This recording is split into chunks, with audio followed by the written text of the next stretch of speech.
Tropical Depression 2 just formed in the Gulf of America at 7:30 this morning. New York City got hit with 2.5 inches of rain in the single afternoon yesterday across 5 boroughs.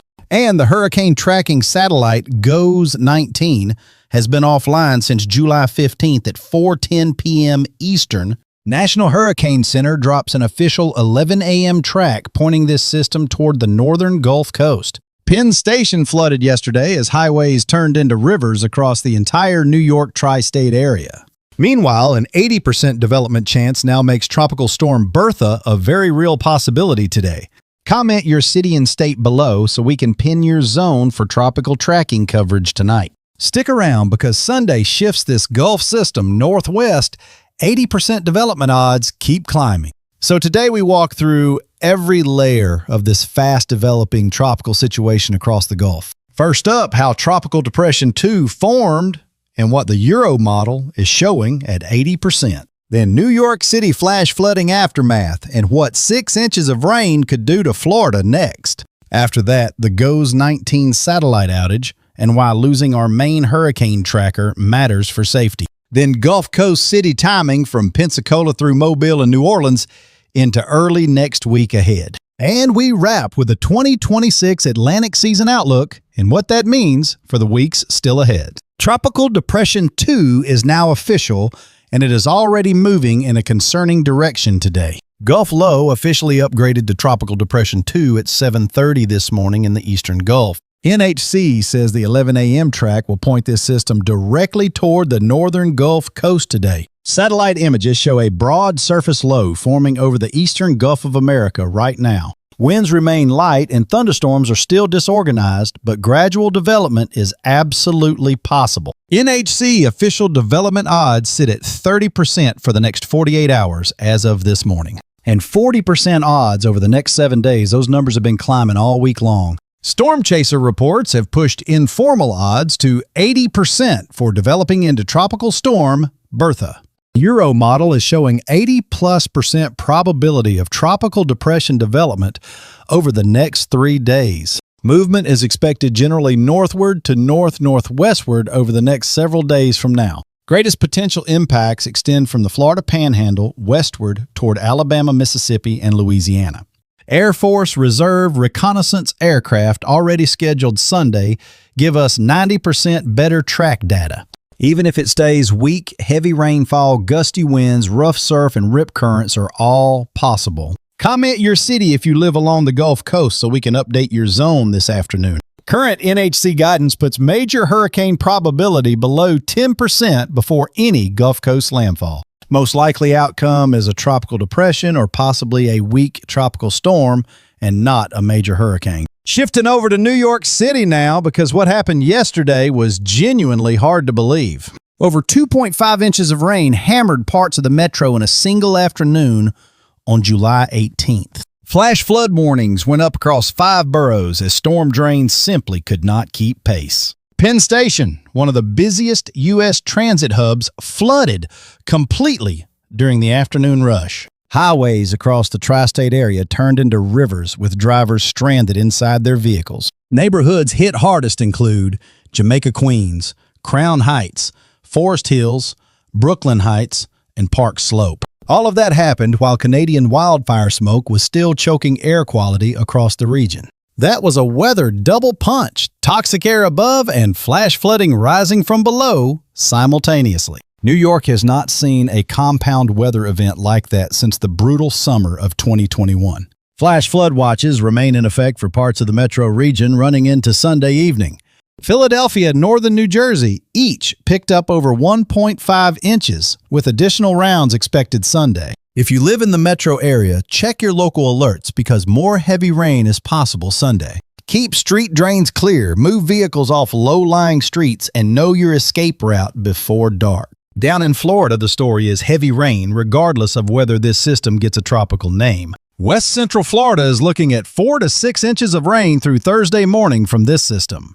Tampa, Fort Myers, Orlando, Gainesville, Tallahassee, and Pensacola all sit inside the main rainfall zone. NWS shows a marginal risk of excessive rainfall from Sunday through Tuesday for 3.2 million Floridians. Even without full tropical development, a disorganized Gulf low dumps serious rain on drought-stricken Florida. Parts of west central Florida have been under drought conditions, making some of this rainfall beneficial. But 6 inches in a short window is flash flood territory for any urban area without exception. Tampa Bay residents should watch trends carefully because the heaviest rain arrives Sunday into Monday.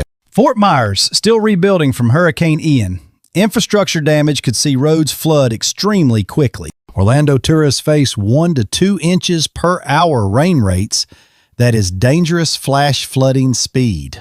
Pensacola, Mobile, and Biloxi all sit inside the Northwest Drift corridor for this Gulf system. Comment your Florida city below so we can pin your specific zone for the Sunday rainfall forecast. If you are on the Gulf Coast, rough surf is already building wave heights at 4 feet. Stay out of the Gulf water through at least early next week, regardless of tropical development status. Air Force reconnaissance will give us much better data on this system starting Sunday afternoon. That recon data will dramatically improve track and rainfall forecast before the 11 p.m. advisory Sunday. Updates will go out as soon as NHC drops the 11 a.m. official track for Tropical Depression 2. Now here is a story most channels are not covering, and it matters a lot for Gulf safety. GOES-19, the main operational hurricane tracking satellite for the Atlantic Basin, went offline on July 15th. Engineers shut it down at 4:10 p.m. Eastern on July 15th to troubleshoot a serious mechanical issue. GOES-19 is the primary satellite meteorologists use to track weather across the entire eastern United States. Without it, real-time monitoring of tropical development in the Gulf runs at significantly reduced capability. NOAA activated backup coverage from the older GOES-16 satellite, which is now covering the Atlantic Basin. Transitioning to a legacy satellite takes time and leaves some gaps in critical data coverage today. No recovery timeline shared yet. GOES-19 has now been dark for 4 straight days and counting. That matters because we are watching a Gulf system develop with degraded satellite coverage in real time. Every hour of GOES-19 downtime during a tropical development event reduces forecast accuracy significantly. Meteorologists are relying more heavily on GOES-16 data, ground radar recon aircraft, and surface observations. Hurricane hunters flying Sunday will help fill the data gap that GOES-19 normally covers continuously. If you live along the Gulf Coast, trust your local NWS office over social media speculation today. Local NWS offices in Tallahassee, Mobile, and New Orleans are fully staffed and updating every single hour. Bookmark hurricanes.gov for the most accurate and official track on Tropical Depression 2 going forward. Now, let us walk through what each Gulf Coast city should expect over the next 72 hours ahead. Pensacola, your window for heavy rain and gusty winds opens Sunday afternoon into Sunday evening local time. Mobile, Alabama, you are inside the primary Northwest Drift corridor, and heavy rain arrives Sunday night. Biloxi and Gulfport catch heavy rain Sunday into Monday, with rough Gulf surf persisting all weekend long. New Orleans, you are watching for a Monday arrival of heavy rain, with localized flooding risk quite high.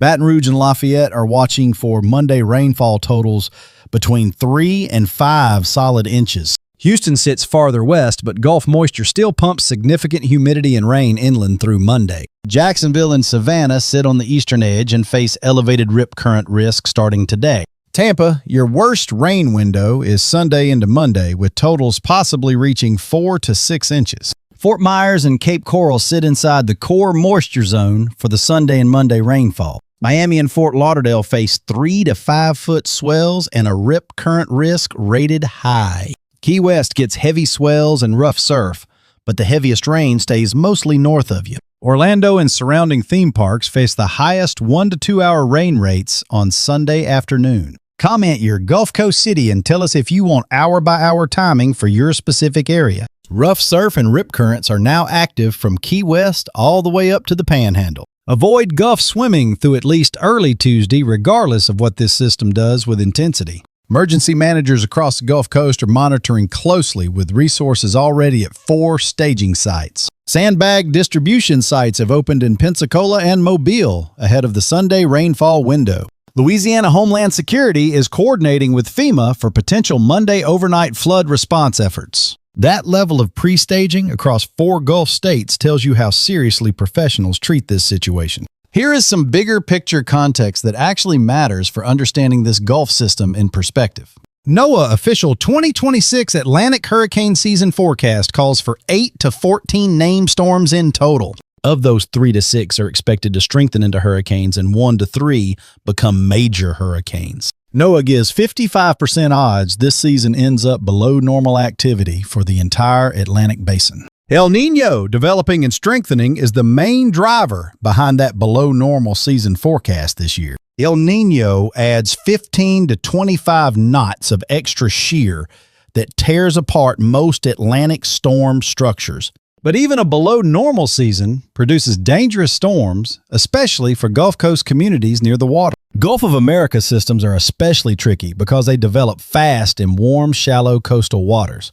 Water temperatures in the northeastern Gulf right now run 1 to 2 degrees above normal this July. That extra warmth provides just enough fuel for a weak tropical system to sustain heavy rainfall. So even if Bertha never gets officially named, the Gulf Coast still gets a significant rain event. That is exactly what happened with Hurricane Idalia in 2023, a fast Gulf intensifier. Florida Gulf Coast communities learned a hard lesson about underestimating shallow Gulf water temperature warmth. Which region concerns you most, Gulf Coast Florida or the New York flooding aftermath area? Comment below with your vote, and we will lead tomorrow's update with the top community request today. Atlantic wave activity remains low with only a 10% development chance in the far eastern Atlantic.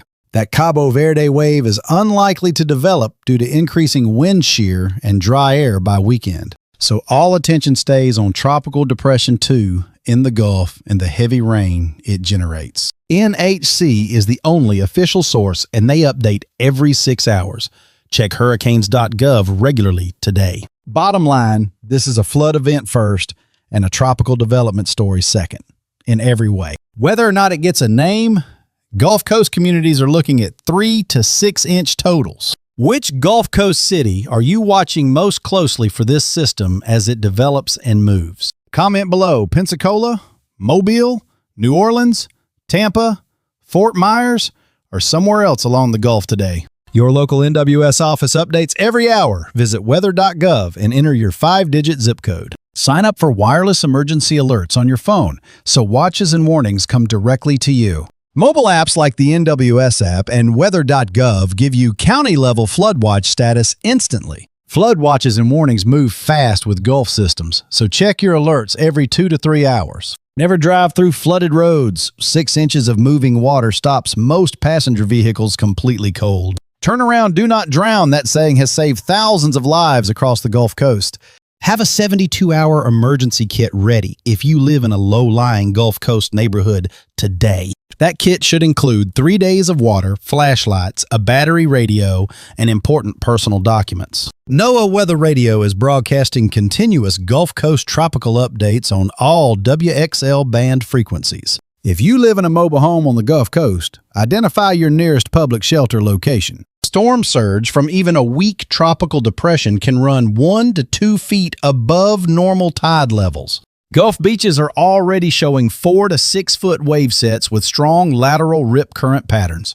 Nobody should swim in the Gulf of America from eastern Texas to Florida through at least Tuesday morning. Emergency broadcast systems in Alabama, Mississippi, and Louisiana are running readiness tests across the Gulf region.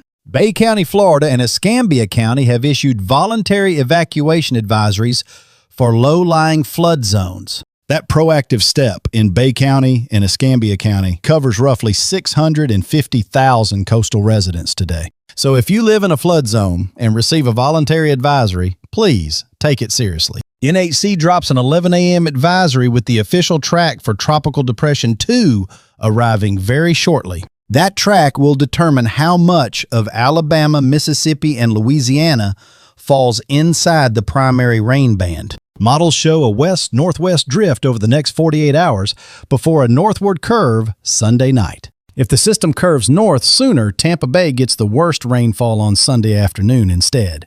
If it drifts west longer, New Orleans and Louisiana Delta communities absorb the heaviest Monday rainfall. That is a significant range of outcomes, and the 11 a.m. track will dramatically narrow those scenarios. European model has been consistently showing higher development odds than the American GFS model all week. Euro puts 80+% tropical depression development within 72 hours off the northeastern Gulf today. GFS has been more conservative, but trended significantly wetter for the Gulf Coast in its last runs. When Euro and GFS converge toward a wetter solution, that is usually when NHC raises its rain totals. Rainfall totals are the story, regardless of what happens with wind speed or tropical storm designation. Even a 40 miles per hour tropical storm brings 6 to 10 inches of rain when it stalls over Florida. Stalling is a real possibility because upper-level steering currents are weak and completely disorganized today.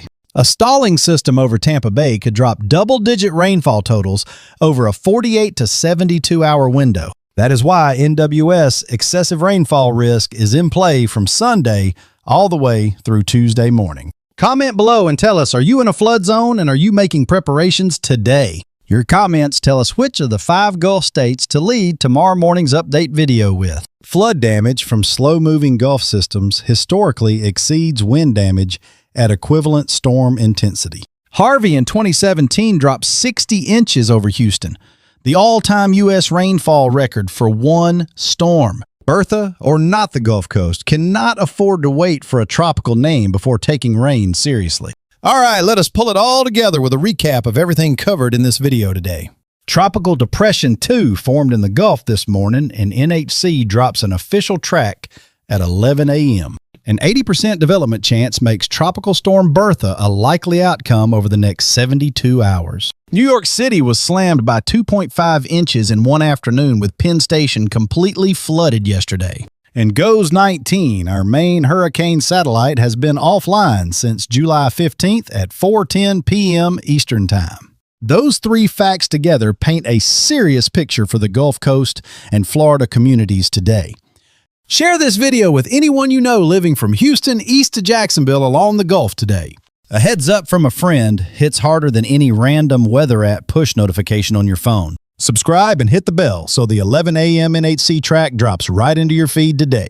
Tomorrow morning's video will break down the full NHC track cone and city-by-city rainfall totals. Comment your Gulf Coast city below so we can pin your zone in the Community tab tonight. Which region do you want us to focus on tomorrow? Gulf flooding, Florida rainfall, or NYC aftermath? Also tell us if you want a deep dive on the GOES 19 satellite outage and what it means.